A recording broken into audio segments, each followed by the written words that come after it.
apples melt like lemon drops away above the chimney tops. That's where you'll find me, somewhere over the rainbow. Bluebirds fly, birds fly over. Why then, oh why can't I? If happy little bluebirds fly, beyond the moon, why oh why can't I?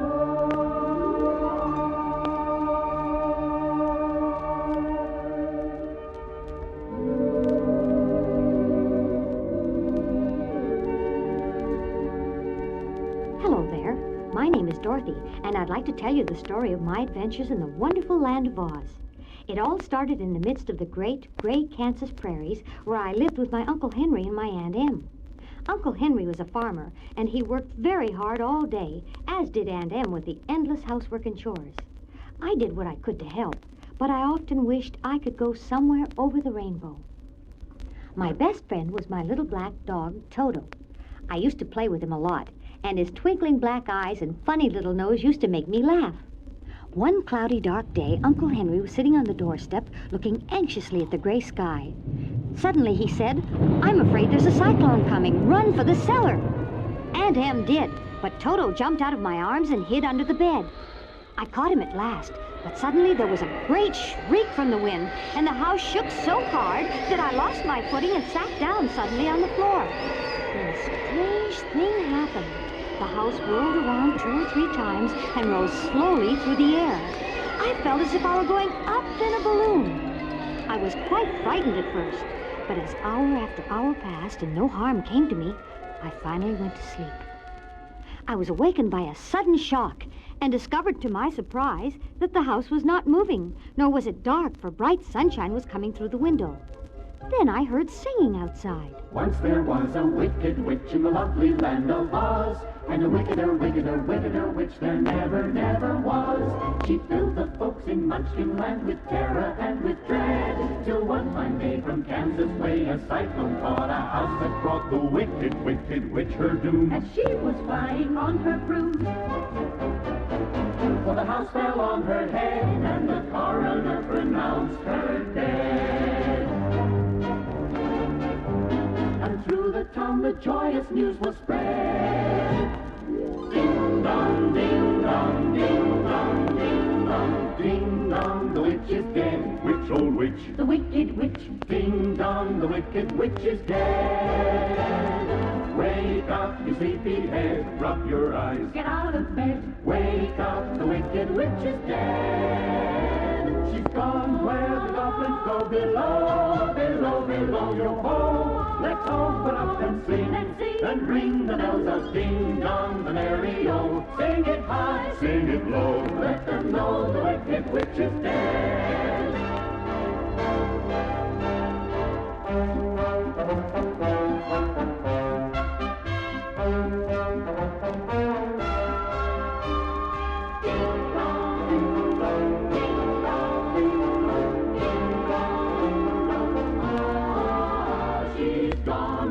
Goblins go below, below, below your hole. Let's open up and sing and ring the bells out. Ding dong, the merry-o. Sing it high, Sing it low, let them know the wicked witch is dead. I went outside, and there was a group of the strangest people I had ever seen. They were not as big as grown folk, but neither were they very small. They were about my size, but they looked many years older than I. They were dressed all in blue and wore little pointed hats with bells on them. While I was marveling at these strange creatures, there suddenly appeared from nowhere a little old woman dressed all in white. She came up to me, made a low bow, and said, "You are most welcome, noble sorceress, to the land of the Munchkins. We are so grateful to you for having killed the Wicked Witch of the East and for setting our people free from bondage.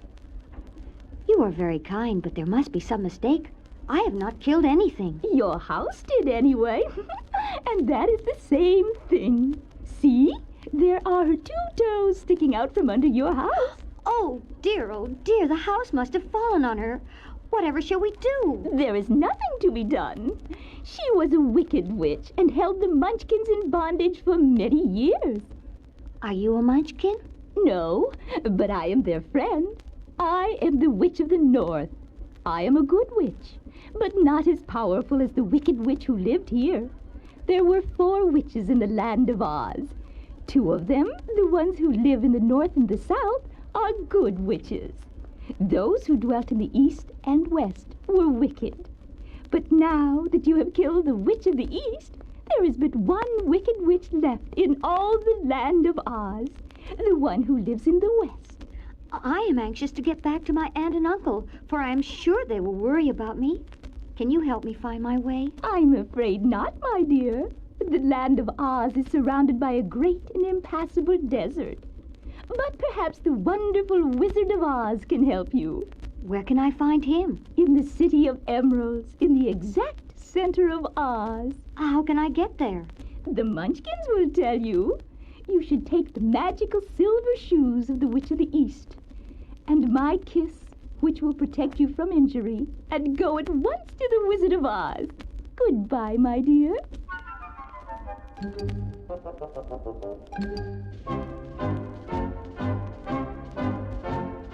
Follow the yellow brick road, follow the yellow brick road. Follow, follow, follow, follow, follow the yellow brick road. It did not take me long to find the yellow brick road, and soon Toto and I were on our way to the Emerald City. After a while, I got tired and stopped to rest beside a cornfield. Not far away, I saw a scarecrow. As I looked at him, I was surprised to see one of his queer, painted eyes wink at me. I was even more surprised when he spoke to me. Good day. Did you speak? Certainly. How do you do? I'm pretty well, thank you. How do you do? I'm not feeling well, for it is very tedious being perched up here night and day to scare away crows.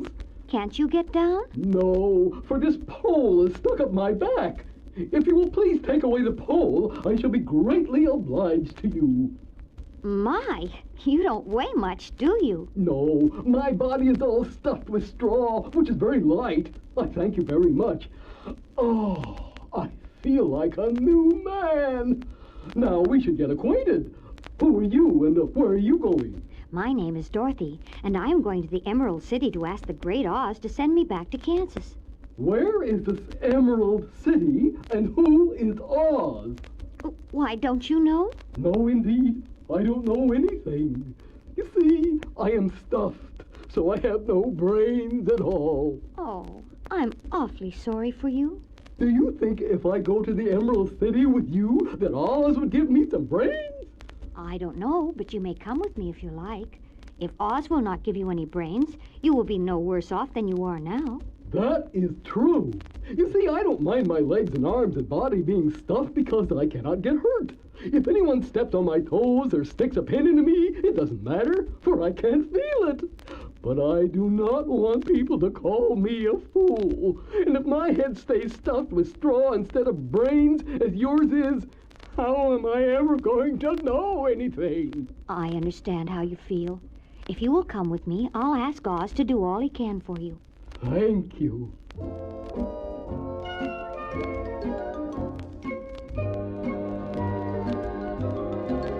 I could while away the hours, conferring with the flowers, consulting with the rain. And my head I'd be scratching while my thoughts were busy hatching if I only had a brain. He'd unravel every riddle for any individual in trouble or in pain. Oh yeah. With the thoughts I'd be thinking I could be another Lincoln if I only had a brain. Oh, I can tell you why the ocean's near the shore. I could think of things I never thunk before. And then he'd sit and think some more. I would not be just a nothing, my head all full of stuffing, my heart all full of pain. And perhaps I'd deserve you and be even worthier of you if I only had a brain. Oh, gosh.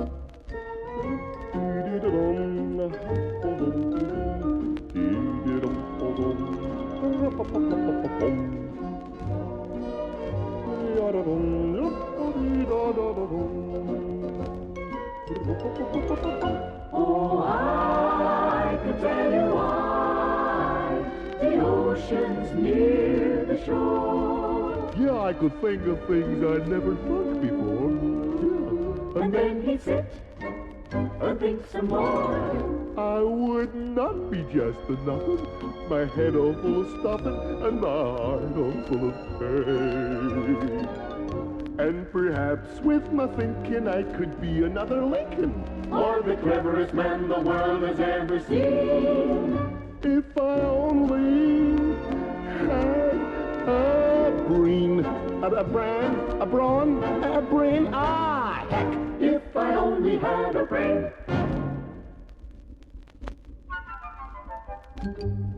So our little party set off again along the path of yellow brick for the Emerald City. At first, Toto was suspicious of the scarecrow and smelled around him and growled a little, but he soon got used to the man of straw. After a few hours, the road began to be rough, and the walking grew difficult so that the scarecrow often stumbled over the yellow brick, which were very uneven.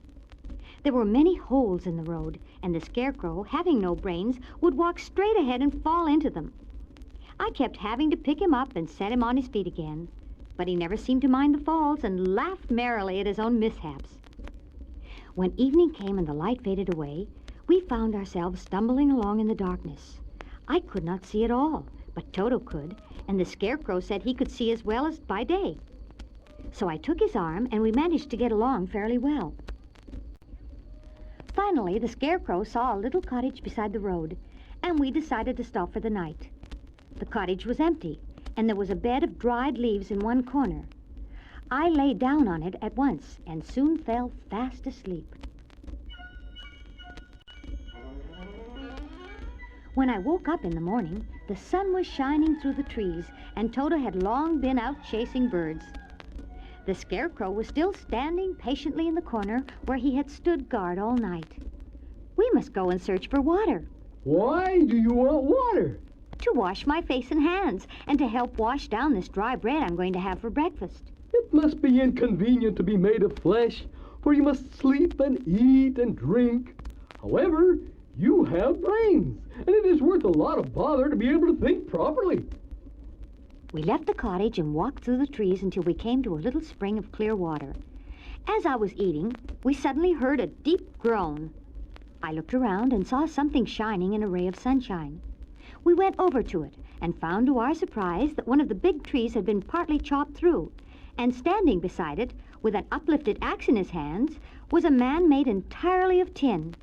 His head and arms and legs were jointed upon his body, but he stood perfectly motionless, as if he could not move at all. Did you groan? Yes, I did. I've been groaning for more than a year, and no one has ever heard me before or come to help me. What can I do for you? Get an oil can and oil my joints. They are rusted so badly I cannot move them at all. If I am well oiled, I shall soon be all right again. You will find an oil can in my cottage.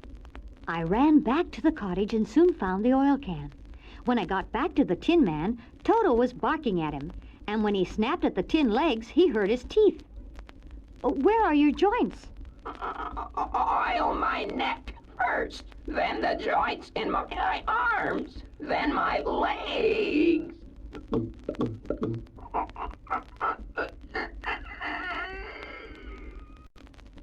Oh, this is a great comfort.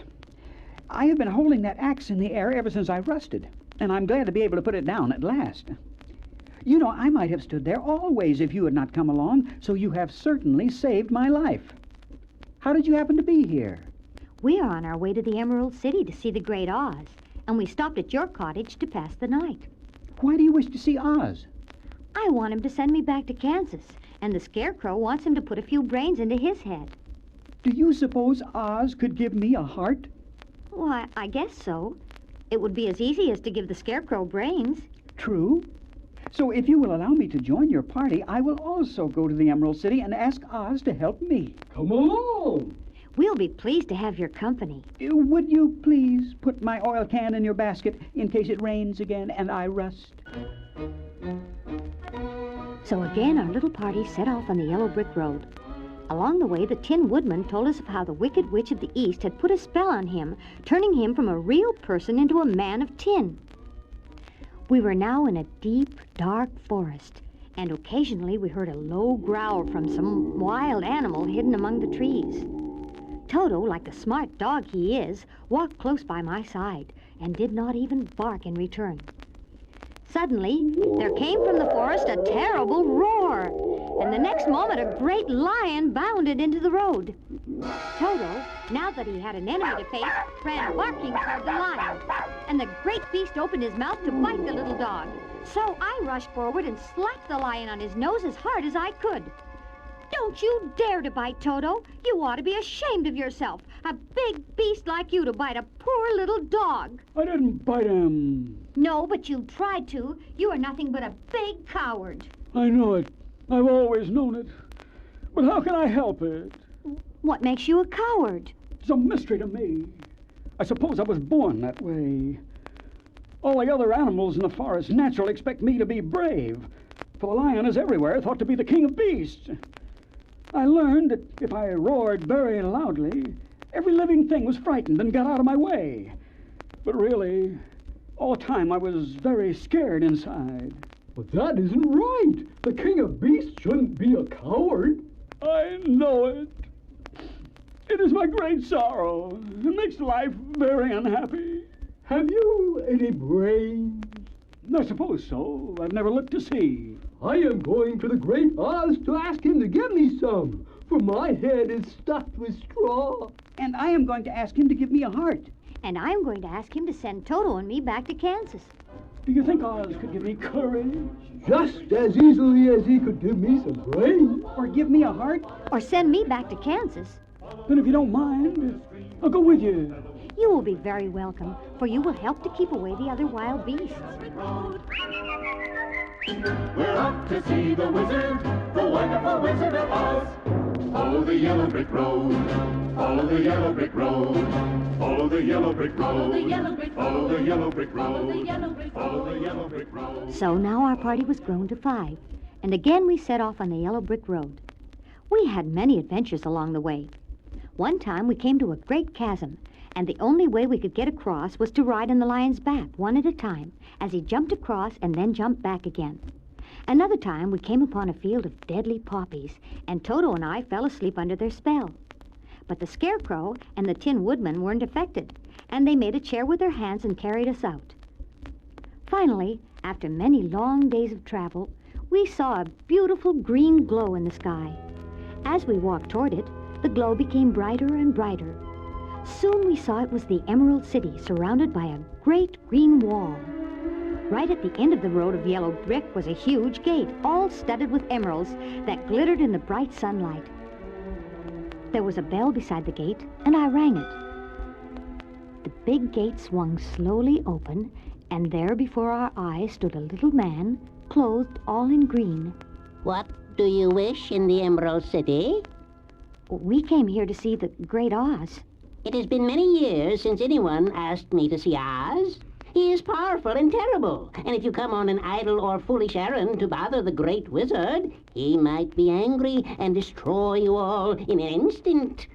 But it is not a foolish errand nor an idle one. It is important, and we have been told that Oz is a good wizard. So he is, and he rules the Emerald City wisely and well. I am the guardian of the gates, and since you demand to see the Great Oz, I must take you to his palace. But first, you must put on the spectacles. Why? Because if you do not wear spectacles, the brightness and glory of the Emerald City will blind you. So the guardian fitted us all with spectacles, even Toto, who looked very funny in his, and we all went into the Emerald City. The streets were lined with beautiful houses, all built of green marble and studded everywhere with sparkling emeralds. The window panes were of green glass, and even the sky above the city had a green tint. All the people were dressed in green, and in the shops were green candy and green popcorn, green lemonade, and all kinds of green clothing, from hats to shoes. The guardian of the gates led us to the Grand Palace of Oz and showed each of us to very pleasant rooms. You will wait here while I take your message to the Great Oz. When he returned, he told us that Oz would see us, but one at a time, beginning with the Cowardly Lion. Needless to say, the lion was terrified of seeing the Wizard of Oz, and particularly since he had to go first. He was even more frightened when he returned. The wizard was a huge ball of fire. He told me he will grant me courage, but only if I kill the Wicked Witch of the West. The Tin Woodman was the next to go, and he was rattling in all his joints when he returned. The wizard was a ferocious beast.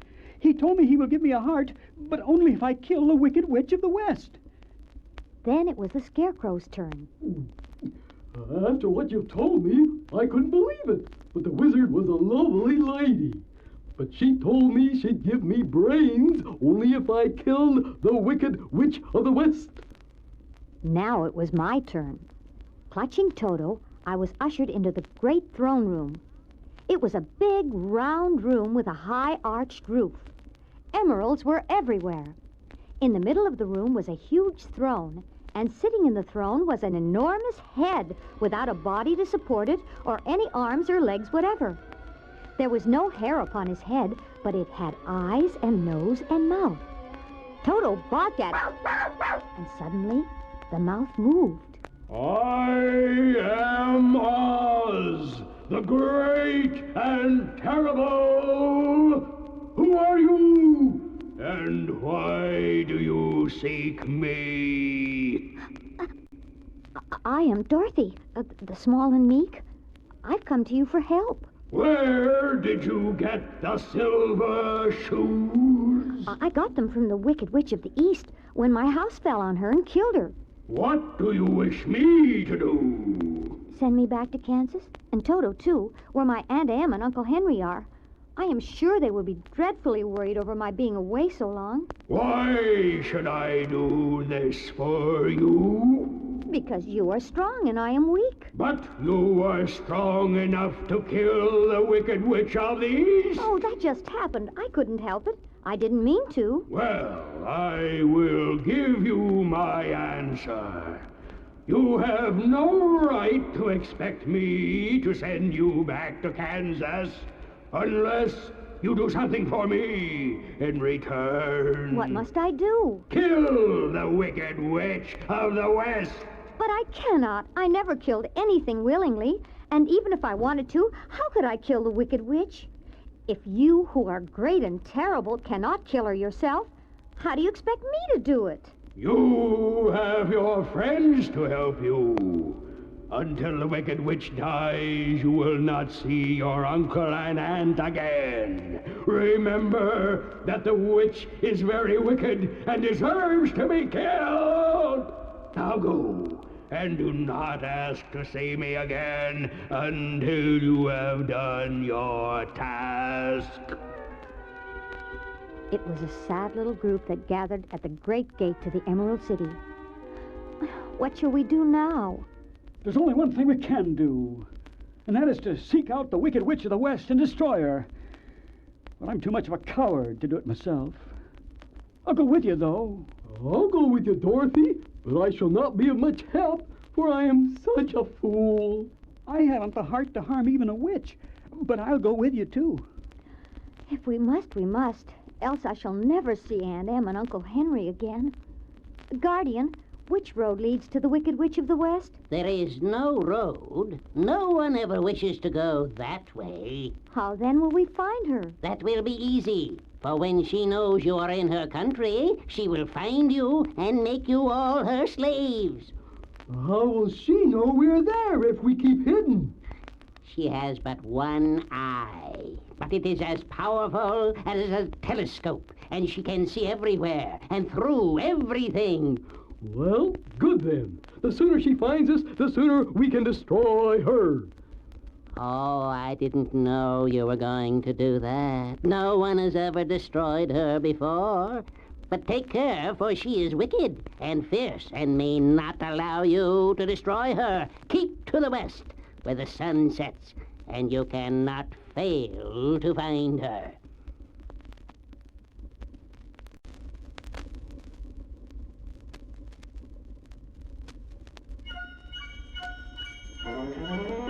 So we set off toward the west, and soon the Emerald City was left far behind.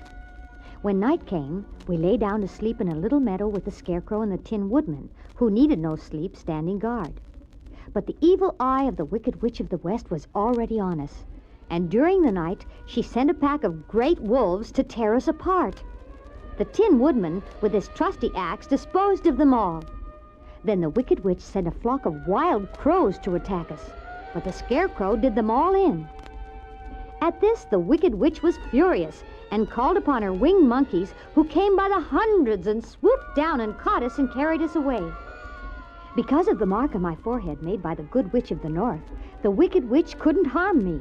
This made her very angry. Oh, I may not be able to harm you because of the Witch of the North's kiss, but listen to what I have done to your friends.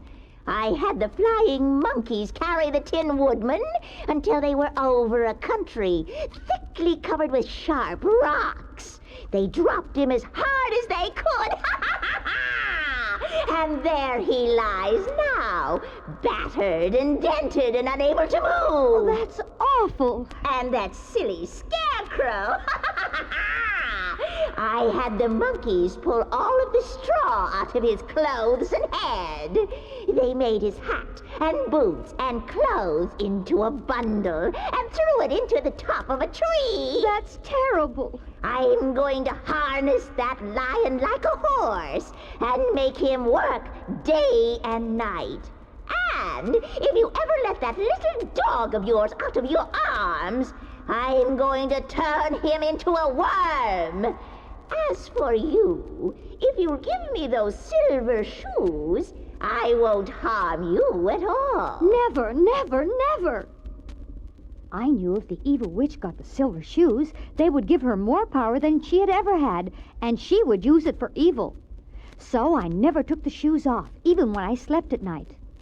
But the cunning witch placed an invisible magic bar of iron on the kitchen floor, and I tripped over it and lost one of the shoes. The witch grabbed it with a crow of triumph. Got it! Got it! Got one of the magic shoes. Give me back my shoe. I will not, for it is now my shoe, not yours. You are a wicked creature. You have no right to take my shoe from me. I shall keep it just the same, and someday I shall get the other one from you. This made me so angry that I picked up a bucket of water and dashed it over the witch, wetting her from head to foot. Ah! See what you have done. I'm shrinking. I'm melting. In a minute I shall melt away. I'm very sorry indeed. Didn't you know water would be the end of me? Of course not. How could I? Well, in a few minutes I shall be all melted, and you will have the castle to yourself. Look out! Ding dong, ding dong, ding dong, ding dong, ding dong, the witch is dead. Which old witch? The wicked witch. Ding dong, the wicked witch is dead. Wake up, you sleepy head, rub your eyes, get out of bed. Wake up, the wicked witch is dead. She's gone where the goblins go below, below, below, yo ho. Let's open up and sing and ring the bells out. Ding dong, the merry old. Sing it high, Sing it low. let them know the wicked witch is dead. The Winkies had been slaves of the Wicked Witch of the West for so long that they were overjoyed to be free. They rescued the Tin Woodman and fixed his dents, and stuffed the Scarecrow with fresh new straw, freed the lion from the witch's dungeon, and very soon the 5 of us were off to see the wizard again. This time we were allowed to go into the throne room all together, but it was empty. Then we heard a voice. I am Oz, the great and terrible. Why do you seek me? Where are you? I am everywhere, but to the eyes of common mortals, I am invisible. We have come to claim our promise, O Oz. What promise? You promised me that you would send me back to Kansas when the Wicked Witch was destroyed. And you promised to give me brains. And you promised to give me a heart. And you promised to give me courage. Is the Wicked Witch really destroyed? Yes, I melted her with a bucket of water. Dear me, how sudden. Well, come to me tomorrow, for I must have time to think it over. You've had plenty of time already. We shan't wait a day longer. You must keep your promises to us. For his part, the lion let out a huge and terrifying roar. It was so loud, it tipped over a little screen in one corner of the room. Behind the screen was standing a little old man with a bald head and a wrinkled face who seemed as surprised as we were. Who are you? I am Oz, the great and terrible. I thought Oz was a great head. I thought Oz was a lovely lady. And I thought Oz was a terrible beast.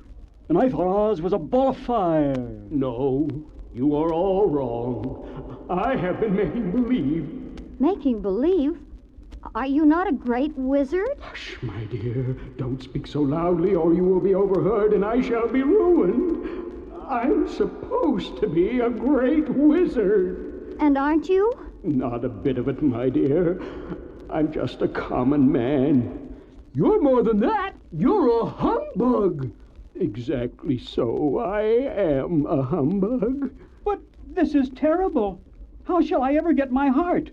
Or I my courage? Or I my brains? Oh, you don't need them. You are learning something every day. A baby has brains, but it doesn't know much.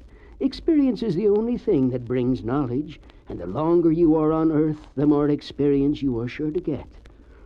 That may all be true, but I shall be very unhappy unless you give me some brains. Well, I'm not much of a magician, but I will give you some brains of bran mixed with pins and needles. If you let me borrow your head for a moment, I'll put these brand new brains in. I cannot tell you how to use them, however, you must figure that out for yourself. Now, how about my courage? Oh, you have plenty of courage, I am sure. All you need is confidence in yourself. There is no living thing that is not afraid when it faces danger. True courage is in facing danger when you are afraid. And that kind of courage you have plenty of. Perhaps I have, but I'm scared just the same. I shall be very unhappy unless you give me the sort of courage that makes one forget he's afraid. Oh, very well. Drink this green gold liquid. What is it? Well, if it were inside of you, it would be courage. You know, of course, that courage is always inside one, so that this really cannot be called courage until you have swallowed it. Therefore, I advise you to drink it as soon as possible. How do you feel now? Full of courage. What about my heart? Why, as for that, I think you are wrong to want a heart. It makes most people unhappy. If you only knew it, you are in luck not to have a heart. That must be a matter of opinion. For my part, I will bear all of the unhappiness without a murmur if you will give me a heart. Very well. Here is a pretty heart made entirely of silk and stuffed with sawdust. But it will be necessary for me to cut a little square out of your chest. Is that all right? Of course. Never mind the patch. I am very grateful to you and shall never forget your kindness. And now, how am I to get back to Kansas? Yeah, we shall have to think about that. Give me 2 or 3 days to consider the matter, and I'll try to find a way to carry you over the desert. For 3 days I heard nothing from Oz. These were sad days for me, although my friends were all quite happy and contented. The Scarecrow told us there were wonderful thoughts in his head, but he would not say what they were because he knew no one could understand them but himself. The Tin Woodman walked about feeling his heart rattling around in his breast and told us he had discovered it to be a kinder and more tender heart than the one he had owned when he was made of flesh. The Lion declared that he was now afraid of nothing on earth. Finally, on the 4th day, Oz sent for me. Sit down, my dear. I think I have found a way to get you out of this country. And back to Kansas? Well, I'm not sure about Kansas, for I haven't the faintest notion of which way it lies. But the first thing to do is to cross the desert. After that, it should be easy to find your way home. How can I cross the desert? Well, I'll tell you what I think. You see, when I came to this country, it was in a balloon. You also came through the air, being carried by a cyclone, so I believe that the best way to get across the desert will be through the air. Now, it is quite beyond my powers to make a cyclone, but I have been thinking the matter over, and I think I can make a balloon. How? A balloon is made of silk, which is coated with glue to keep the gas in it. I have plenty of silk in the palace, so there will be no trouble to make the balloon. But in all this country, there is no gas to fill the balloon with, so it can float. If it won't float, it will be of no use to us. True, but there is another way to make it float, and that is to fill it with hot air. Hot air isn't as good as gas, and if the hot air should get cold, it would come down in the desert and we should be lost. We? Are you going with me? Oh, yes, of course. I am tired of being such a humbug. I'd much rather go back to Kansas with you and be in the circus again. I should be glad to have your company. Thank you, my dear. Now, if you will just help me sew the silk together, we will begin to build the balloon. A few days later, the balloon was finished. Oz ordered the balloon carried out in front of the palace, and the people gazed upon it with much curiosity. The Tin Woodman had chopped a big pile of wood, and now he made a fire of it. And Oz held the balloon over the fire so that the hot air that rose from it would be caught in the silken bag. Gradually, the balloon swelled out and rose into the air until finally the basket just touched the ground. Then Oz got into the basket and asked me to get in. But just then, Toto ran away into the crowd, and I ran after him. Suddenly, the ropes holding the balloon parted, and Oz and the balloon rose into the air without me. That was the last any of us ever saw of Oz, the wonderful wizard. I wept bitterly at the passing of my hope to get home to Kansas again. My friends all tried to comfort me and said that they would go along with me to visit Glinda the Good, the Witch of the South, and the most powerful of all the witches of Oz. After a long journey, we reached the marvelous castle of Glinda the Good and were taken into her presence. She was most beautiful. Her dress was pure white and her eyes were blue, and they looked kindly on our little group. What can I do for you, my child? My greatest wish now is to get back to Kansas, or Aunt Em will surely think something dreadful has happened to me. Bless your dear heart. I am sure I can tell you the way to get back to Kansas. Scarecrow, what will you do when Dorothy has left us? I will return to the Emerald City, for Oz has made me its ruler. And Tin Woodman, what will become of you? The Winkies were very kind to me and wanted me to rule over them after the Wicked Witch died. I should like nothing better than to rule over them forever. Your wish shall be granted. Lion, what will become of you when Dorothy has returned home? Over the hill and far away lies a grand old forest, and all the beasts that live there have made me their king. So be it. You are certainly as good as you are beautiful, but you have not yet told me how to get back to Kansas. Your silver shoes will carry you over the desert. If you had known their power, you could have gone back to Aunt Em the very first day you came to this country. But then I might not have my wonderful brains. I might have passed my whole life in the farmer's cornfield. And I should not have had my lovely heart. I might have stood and rusted in the forest till the end of the world. And I should have lived a coward forever. And no beast in all the forest would have had a good word to say to me. This is all true, and I am glad to be of use to these good friends. But now, I think I should like to go back to Kansas. The silver shoes have wonderful powers, and one of the most curious things about them is that they can carry you to any place in the world in 3 steps, and each step will be made in the wink of an eye. All you have to do is knock your heels together 3 times and command the shoes to carry you wherever you wish to go. If this is so, I will ask them to carry me back to Kansas at once.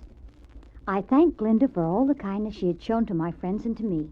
Then I took Toto up in my arms and clapped the heels of my shoes together 3 times, saying, "Take me home to Aunt Em. Take me home to Aunt Em. Take me home to Aunt Em." Instantly, I was whirling through the air so swiftly that all I could see or feel was the wind whistling past my ears. The silver shoes took but 3 steps, and then I stopped so suddenly that I rolled over on the grass several times before I knew where I was. Then I saw that I was sitting on the broad Kansas prairie, and just before me was the new farmhouse Uncle Henry had built after the cyclone had carried away the old one. Uncle Henry was milking the cows in the barnyard, and Toto jumped out of my arms and ran toward the barn, barking joyously. When I stood up, I found I was in my stocking feet, for the silver shoes had fallen off in my flight through the air and were lost forever in the desert. Just then, Aunt Em came out of the house, and I ran towards her. "My darling child," she cried, "where in the world did you come from?" "From the land of Oz," I said. "And here is Toto, too. And oh, Aunt Em, I'm so glad to be at home again."